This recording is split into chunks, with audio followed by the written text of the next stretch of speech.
Hey Modern Fragrance community, and happy Halloween! Of course, I decided that chocolate would be a great theme for today's video. Introducing the Chocovan aroma chemical by Givaudan.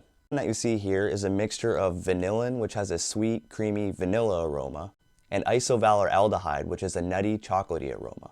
This particular blend that I picked up on Perfumer's Apprentice has been diluted in triethyl citrate. Combined, they create a rich, delicious scent profile consisting of a cocoa aroma with warm vanilla undertones. It's said to bring the powdery effect of the chocolate dust you smell when you first open a tin of hot chocolate cocoa powder. Solvents such as perfumer's alcohol, dipropylene glycol, and of course triethyl citrate can all be used to dilute your Chocovan aroma chemical. No specific usage level has been given for this blend, so I can't say for sure, but the recommended usage level for vanillin is 8%, and the isovaloraldehyde is a possible allergen.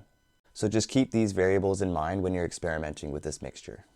Be sure to read your SDS or Msds information carefully before handling any aroma chemicals. You can find them on your source's website. Important Msds notes include, but are not limited to, sensitization as a possible skin irritant, cause an allergic reaction, acute toxicity oral, meaning it's harmful if swallowed, and it's also an acute hazard to the aquatic environment. In conclusion, this sweet, chocolatey aroma chemical will always be a great addition to your chocolate or gourmand decors. Thank you for watching. I hope you found this AC overview on Chocovan by Givaudan insightful. Remember to like, comment, and subscribe.